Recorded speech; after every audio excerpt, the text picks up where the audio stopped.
Sí.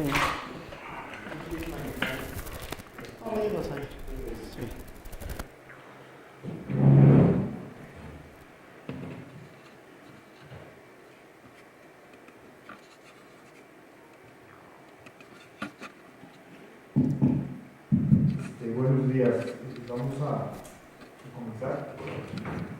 ¿Sí se necesita micrófono? ¿O así o así? ¿Da igual? No sabemos si él tiene el mismo pulmón que tú. A ver, otra vez. Un canto. Sí, Sí, todo el pecho. Bueno, vamos a comenzar. Es la tercera actividad del programa de maestros visitantes del doctorado de este semestre, que tiene la intención de hacer un cierre de actividades de corte académico para los alumnos de la primera generación del doctorado y al mismo tiempo empezar a introducir a los aspirantes al doctorado en su segunda generación a algunas de las temáticas lógicas y personalidades que esperemos estén en la segunda generación.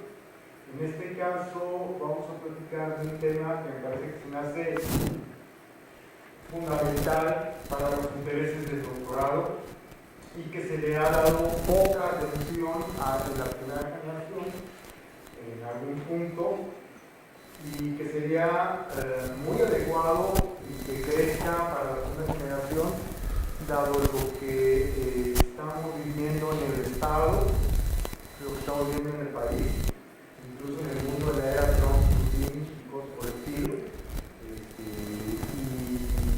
que es fundamental, y es el tema de la cultura y la educación, pero sobre todo la cultura desde la mirada de la desigualdad y la pobreza. El tema de la pobreza y la desigualdad es un punto básico para la orientación de la misma universidad y ha sido clave, es clave en algunos aspectos del doctorado, pero en ese vínculo, en ese matrimonio extraño con la cultura, no ha sido así. La idea es empezarlo a trabajar. Pareciera que hasta ahorita lo hemos tomado como dos universos separados, pero están íntimamente interrelacionados. Y me parecía que la persona idónea para platicar del tema es Ricardo, porque han de saber que es el tema de un libro que está escribiendo, ya lleva algunos avances, pero es el último libro que Ricardo está trabajando, y cuando compartió el primer capítulo dije, ese es el tema que necesitamos introducir, y ese es el momento adecuado para que Ricardo, por fin, lo podamos traer aquí. Digo por fin, porque desde que iba a empezar el doctorado, que se iba a abrir tres áreas, tres cuerpos tutoriales, el de política, el de ciencia, tecnología y cultura. El de cultura fue muy pequeño, entonces no hubo espacio para poder integrar a otras personas, y por eso no habíamos tenido un contacto con Ricardo, y la idea está en tenerlo, y esperemos que para la segunda generación crezca y que haya un vínculo más cercano con lo que hace Ricardo en la Universidad de Guanajuato, en el campus Celaya Salamanca. Pues a mí me da mucho gusto, Ricardo, que estés aquí, por fin, que estés con nosotros en el doctorado. Ese es un punto muy, muy importante. Ricardo me pasó su hoja de vida para que se la pueda leer y se la leer. Les voy a decir algo, lo que más me interesa, lo básico que me interesa de él, y luego comienzo unas cosas ya que están dentro de todo lo demás. Dice, Ricardo Contreras Soto, licenciado en Administración por la Universidad Nacional Autónoma de México, maestro en Antropología por la Universidad Autónoma de Querétaro, doctor en Administración por la Universidad de Celaya. Fue hasta el 2018 SNI nivel 1. Realizó el diplomado de Investigación Cualitativa, Cultura y Comunicación en la Universidad Iberoamericana, que es donde lo conocimos. Este diplomado que diseñó Jesús Galindo y que coordinó Ivonne Pérez Wilson. Terminó el diplomado de la cuestión étnica ENA, Universidad Autónoma de Querétaro, cursó el diplomado del clúster del Instituto Tecnológico de Monterrey en Michoacán Cursó un grupo de talleres en el Instituto Latinoamericano y del Caribe de Planificación Económica y Social, ILPES, de la Comisión Económica para América Latina y el Caribe, CEPAL, en 2015. Realizó una estancia en la CEPAL en Chile en 2015. Organizó 2 congresos sobre multiculturalidad en el 2011 y 2012. Trabaja en la Universidad de Guanajuato, Campus Celaya, Salvatierra y en la Universidad de Celaya. Si hay alguien que está como demente, investigando, trabajando y produciendo, que yo conozca en el estado de Guanajuato, es Ricardo. Todo el tiempo está haciendo algo y está en contacto con gente demasiado interesante en los temas que él aborda. Él tiene como, por lo menos que yo ubico, 3 grandes áreas de trabajo que se logra con investigaciones, estudios y publicaciones, y una es sobre las microempresas. Tiene libros sobre las microempresas, que eso también es un tema que no ha estado cercano en el doctorado, pero que debería estar en el doctorado. El segundo es sobre indígenas y migrantes, que es algo de lo que hizo su doctorado. Estuvo directamente en Estados Unidos trabajando con migrantes guanajuatenses y de ahí hizo varias cosas. Y el otro apartado que yo diría que es muy importante es la cultura. Curiosamente la cultura, las identidades, la vida cotidiana, y es una persona que trabaja muy cercano con Gilberto Jiménez, que si no saben, es una de las personas en temas de cultura a nivel internacional, pero en México es toda una autoridad. Es como el papá, no el papá, el abuelo, el maestro de los comunicólogos, culturólogos de México, como Néstor García Canclini, como Jorge González, Jesús Galindo y demás.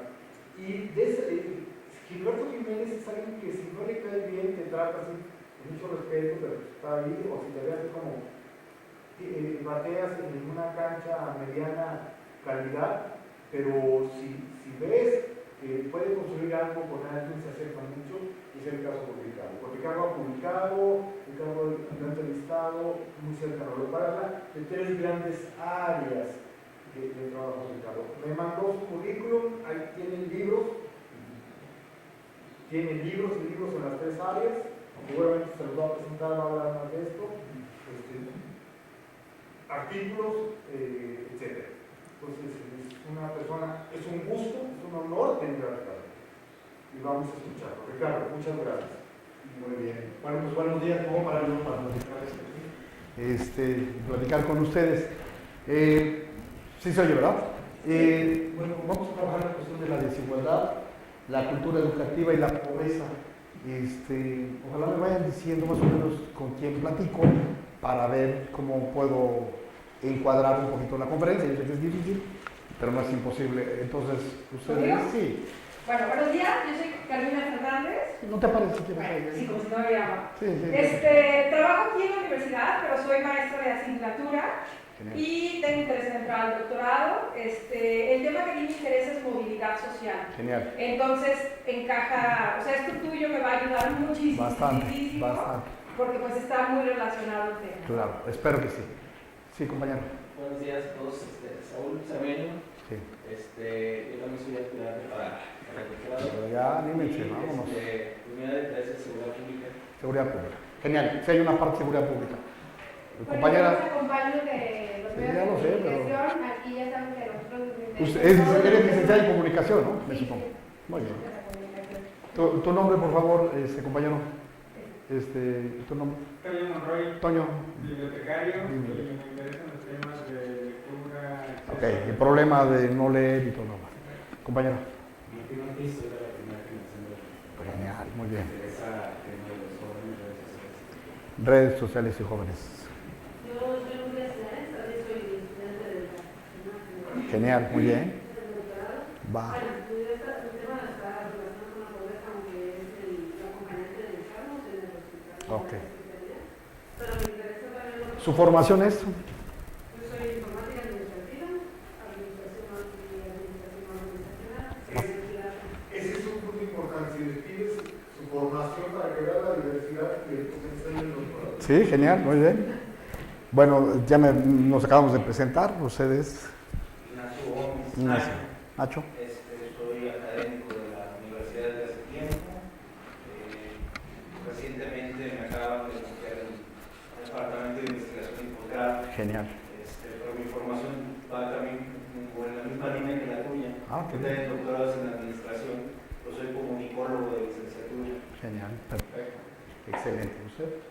Yo soy de todo el partido Lara, soy el coordinador de la maestría en política y gestión pública Muy bien. en la universidad.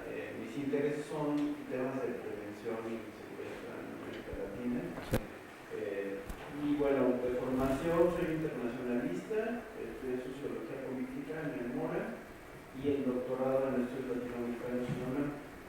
Muy bien, en el Instituto Mora. Ahí te regreso. Ahí. Estoy en comunicación, soy comunicadora de profesión. Sí. Mis intereses en general siempre han sido los temas que tienen que ver con sociedad y participación. Hermosa, allá atrás. Hola, yo soy Chloe, soy francesa y estoy en la oficina de desarrollo de los salesianos Don Bosco, en la ciudad del Niño. Y hay mi compañera también, Julia, y trabajamos con los niños. Con todos los chicos. Perfecto, muy bien. Bueno, vamos a darle. Está la situación de desigualdad, cultura y pobreza. Nosotros hicimos investigación de dos temas de pobreza, que fue todo lo que fue 2017 y 2018, por parte de la universidad. Claro, ya soy jubilado, ya no soy, me acabo de jubilar, ya soy agente libre, entonces ya, bueno, entonces, pero hicimos un trabajo muy extenso en la Universidad de Guanajuato donde trabajamos lo de pobreza. Bueno, ahorita vamos a hacer una serie de recapitulaciones para hablar de la pobreza subjetiva. Y bueno, estoy en el lugar idóneo porque es aspirantes y estudiantes de la teoría de la complejidad. Y efectivamente no es una sola disciplina, son múltiples disciplinas las que tienen que ver con la interculturalidad. ¿Estamos de acuerdo? Entonces le damos, aquí sigue, por favor. Bueno, fíjense bien, esta es una foto del hijo. ¿Qué impresiones que te pares ante las cosas por primera vez o las primeras veces y que veas, ¿no? Y que estés maravillado. Pero en realidad hay una pregunta muy de fondo que es, si quieres yo le doy. Es interpretar. Sevilla, un autor dice que nosotros tenemos facultades de interpretación y que toda la vida nos la pasamos interpretando. Interpretamos de acuerdo, claro, a un contexto social, interpretamos de acuerdo a acervos, interpretamos de acuerdo pues, a prejuicios también. Muchas veces interpretamos a través de prejuicios, pero toda la vida nos la pasamos interpretando. Sin embargo, para poder interpretar, la que sigue por favor, hay una cuestión de cómo identificamos las cosas que interpretamos. Porque déjenme decirles que tenemos experiencias donde no todos perciben las cosas, por ejemplo, que vemos. No todos las perciben. Tú dices, oye, es que allí está, es sobre un eucalipto. Y, no sé, yo veo hierbas, no sé cuál es el eucalipto, ¿sí me explico? Y de ahí muchas otras cosas. Y esto tiene que ver con la pobreza subjetiva y con la desigualdad cultural, que es el tema que vamos a desarrollar. Entonces, ¿cuáles son las cosas que identificamos? Y solamente a través de ellas interpretamos. Bueno, si es una cosa rara, pues podemos decir, las cosas raras, ¿sí me explico?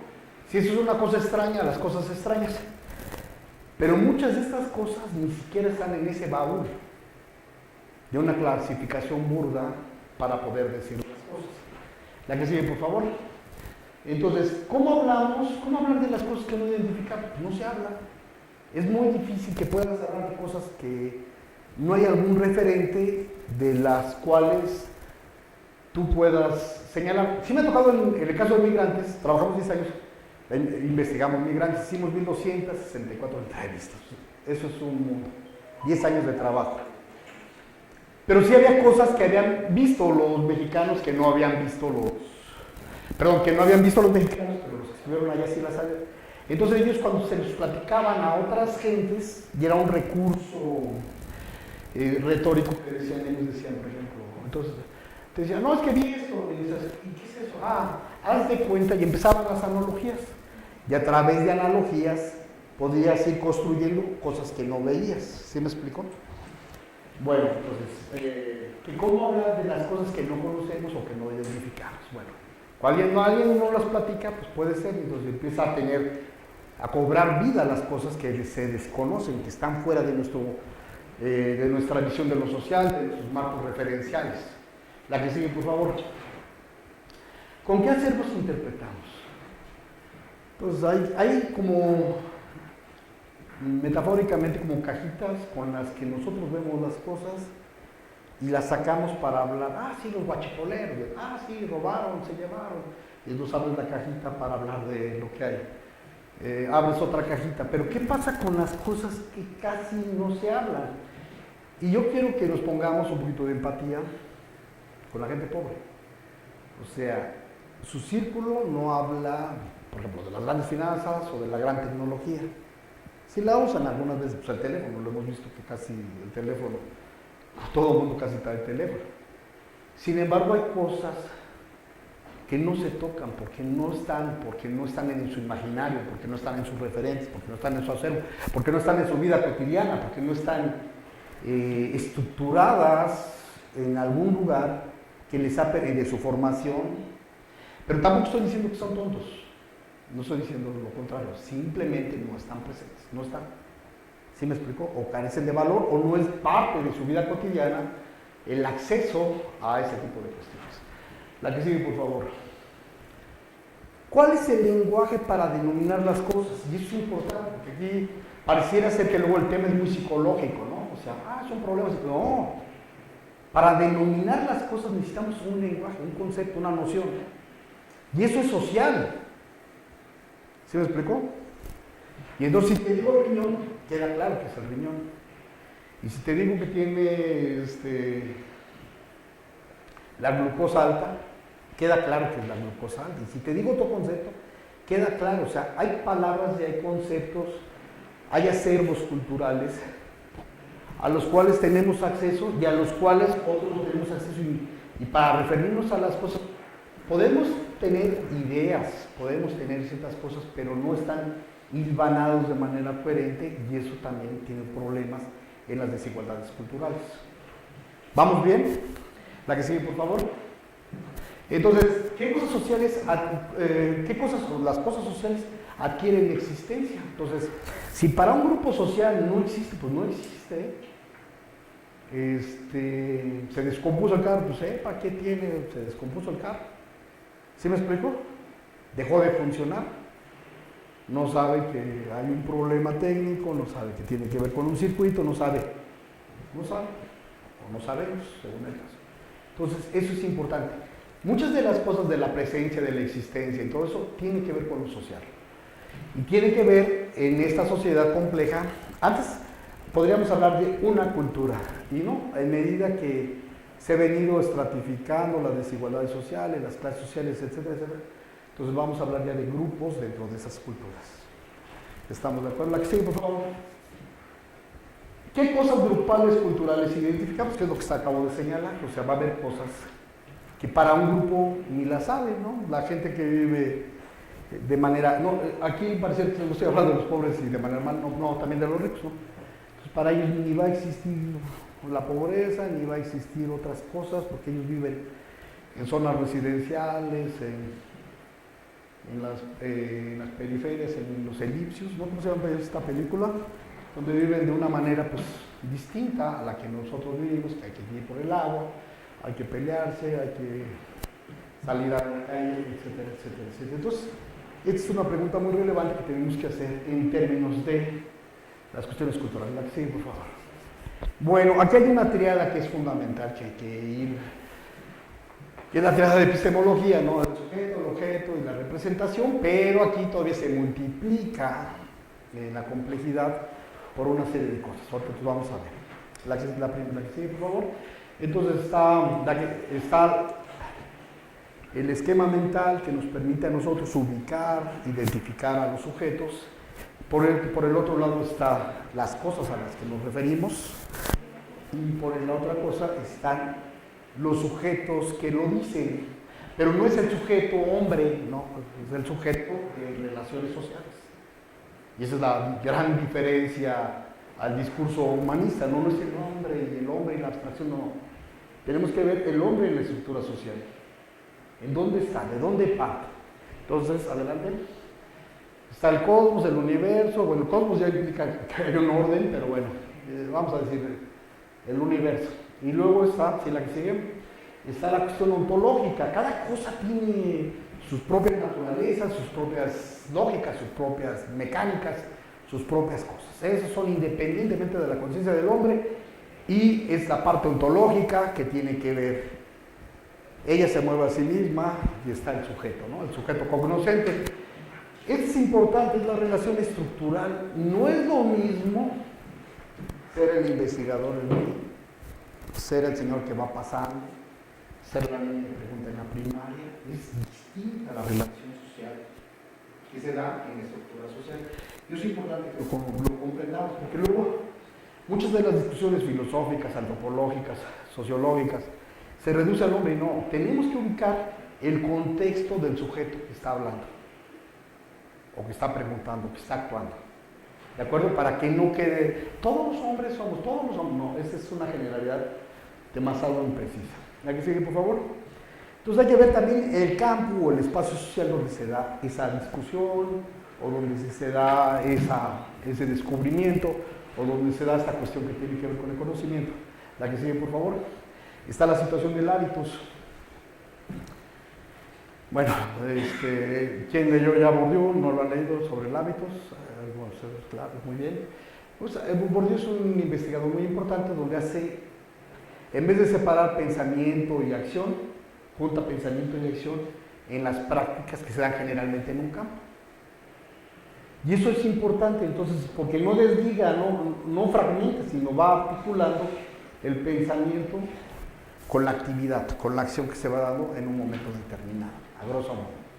Y luego está el esquema mental. El esquema mental es cómo vamos organizando las cosas, ¿no?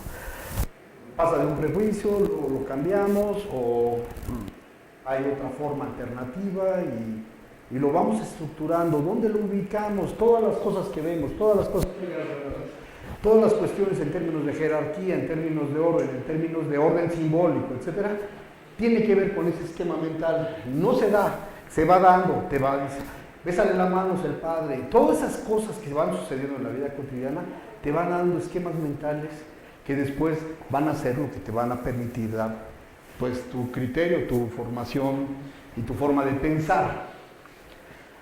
Entonces, esta parte, la parte representacional, que puede ser de distinta naturaleza, puede ser opinión, puede ser creencia, puede ser conocimiento, puede ser saber.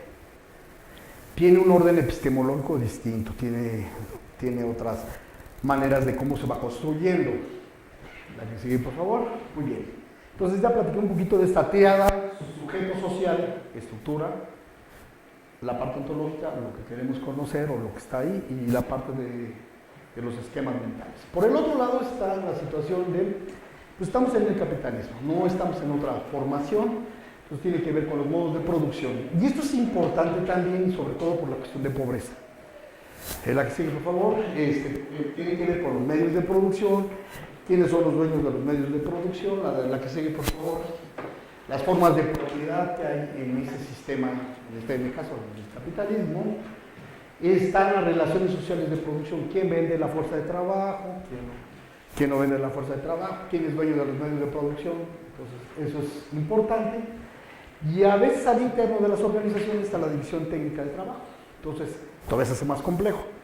El ingeniero le va a tocar ver el sistema de producción, al mercadólogo le va a tocar ver cómo trabajar la distribución o la comercialización del producto.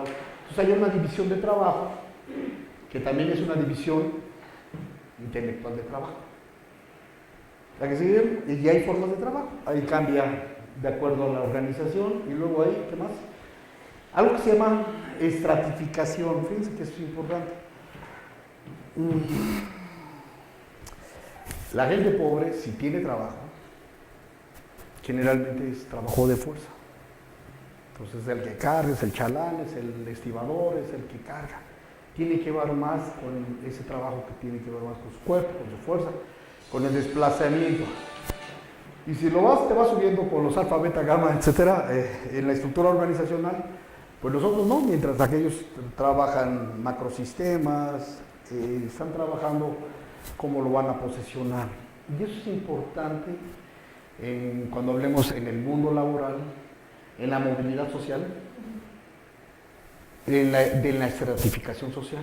Eso es importante porque es distinta, y es distinto el trato, y es distinto el salario, y es distinto las operaciones que hacen, y son distintas. Eso es importante a nivel micro y a nivel macro, que tiene que ver con la división social de trabajo. ¿Estamos de acuerdo? Ahora, fíjense bien, estos son los que están en juego, pero hay otra parte que no está en juego. Están esperando, ahorita yo estoy en stand-by, estoy en el mercado de trabajo, estoy en stand-by, estoy de freelance, esperando, y se le llama, la que sigue, pues reserva, es el ejército de reserva. Yo estoy en el ejército de reserva, ya que sabes, si lo contrato, pues, soy mayor de 50 años, quién sabe, o sea, ya es muy difícil, aunque tengan los titulazos o lo que sea.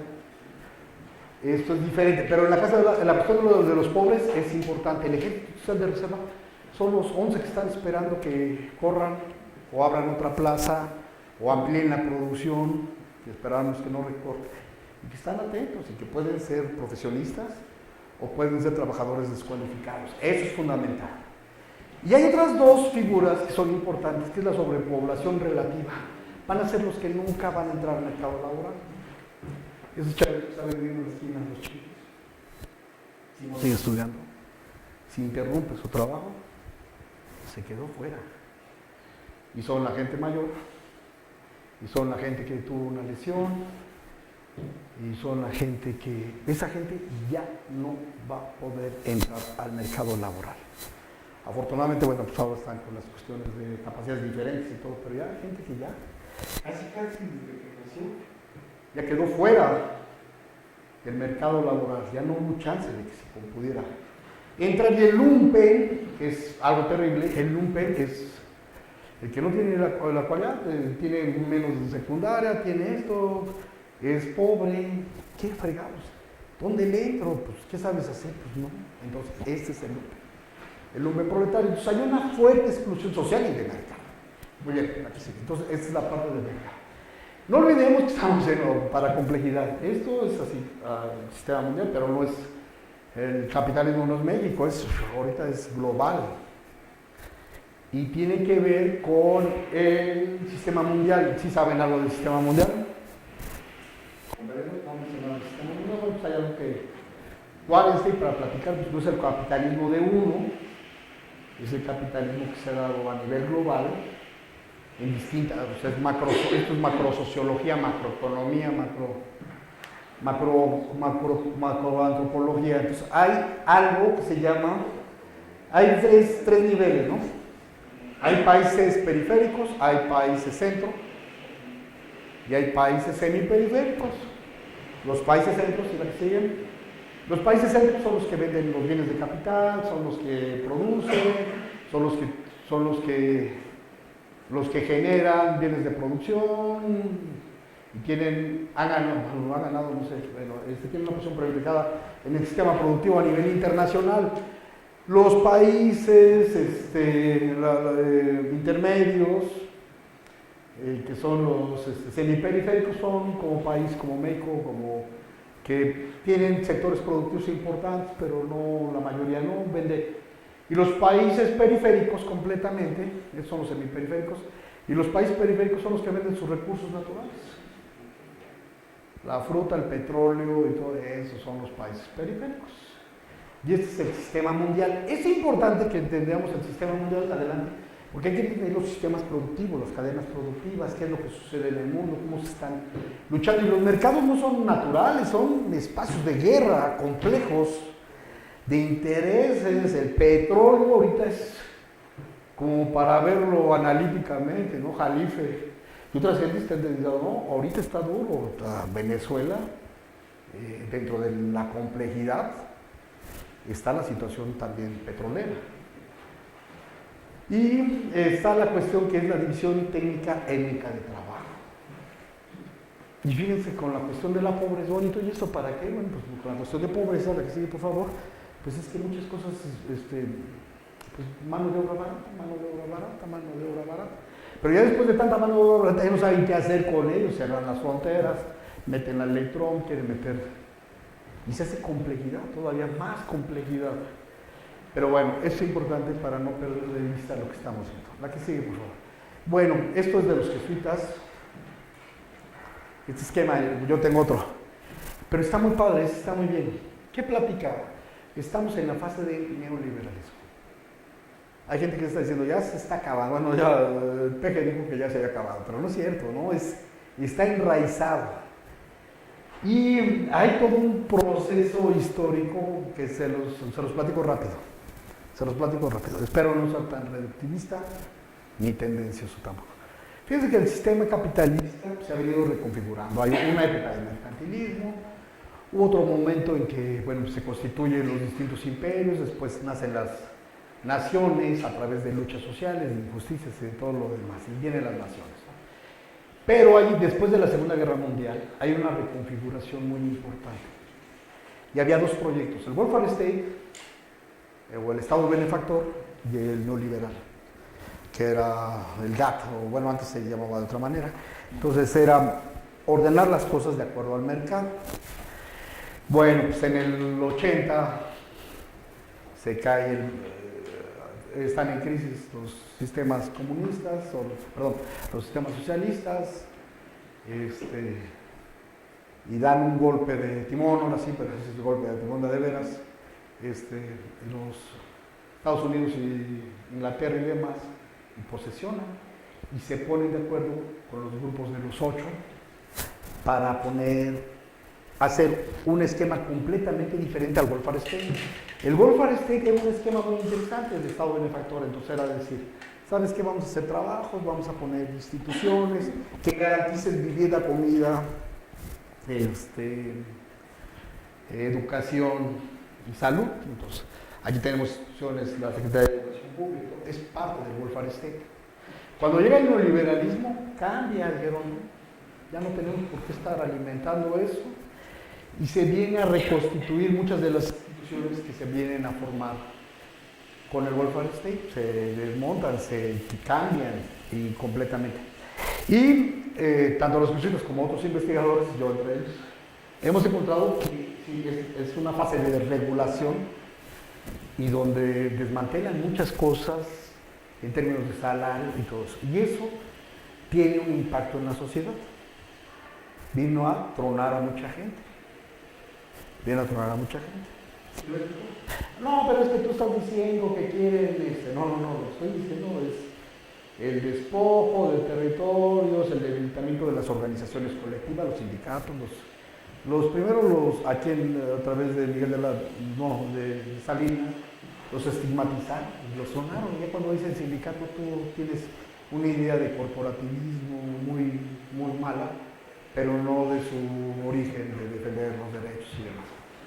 Entonces, el neoliberalismo es este momento de fragmentación social, de rompimiento de muchos de los tejidos sociales, donde aquí se ofertaba en Guanajuato la mano de obra barata, cínicamente, y no alcanzaba para la reproducción social. O sea, los mismos capitalistas no entendían que no alcanza para que la gente siga trabajando dignamente. Entonces, ¿qué hace? La gente sale. No puede trabajar, no puede vivir con esas condiciones y demás. Entonces, este es todo un tema, de verdad que es todo un tema, pero sí lo señalo porque es importante, porque en este momento estamos todavía en esa parte, en esa coyuntura, en ese momento. Y es principal ver, incluso a los que digan, no, es que el neoliberalismo nos trae la libertad, pues lo piensen bien y replanteen esta situación. Adelante, por favor. Bueno, entonces hay una gran desigualdad social. Y la gran desigualdad social no solamente tiene que ver con los recursos y las maneras y los accesos, tiene también que ver con las representaciones simbólicas. Este es un cuadro, entonces aquí es una parte comparativa, era muy similar a una de Quino que me gustaba que le decían a un rico, cuando estaba hablando de comida, hablaba así como de un manjar y platicaba en una mesa los distintos elementos, y para un pobre era torta, ¿sí me explico? O taco, ¿no? Según el caso. Pues torta y taco. El esquema, las representaciones, la visión, las aspiraciones, todo eso tiene que ver con esos esquemas mentales desiguales y cómo se van reproduciendo esos esquemas mentales. La que sigue, por favor. Bueno, entonces hay una situación muy fuerte social y claro, yo creo que la supervieron. Entonces hay cuestiones que tienen que ver con interacciones, con producción y recepción de las formas simbólicas, esto lo dice Thompson. Y luego los rasgos de los contextos son de las desigualdades, ahorita estoy hablando de las desigualdades. John B. Thompson, adelante. Entonces hay elementos restrictivos y limitativos. Tú no entras, tú no estás, tú salte, tú no hables, tú cállate, tú vete. Es un elemento restrictivo que va reproduciendo y tiene efectos en el sujeto y tiene efectos sociales, no nomás en el sujeto. La que sigue, por favor. Están, por otro lado, las partes productivas y facultativas, ¿no? Entonces, en las profesiones, pues hay gente que es muy capaz, no tiene la dirección, pero tiene una capacidad de poder esquematizar, de poder entender, de poder descifrar, de poder saber qué es lo que se está jugando, no es una facultad propia, ¿no? Y están los rasgos contextuales y las relaciones de poder que tienen que ver en esa complejidad. Entonces, compañeros de complejidad, es importante hacer análisis, hacer síntesis, ver los elementos componentes, las relaciones de poder, las estructuras, las correlaciones, las fuerzas, regresar a lo micro, pasar a lo macro, pasar a lo meso, y entender esto, y la transversalidad de los saberes. La que sigue, por favor. Sí, habla de la Relaciones. La que sigue, por favor.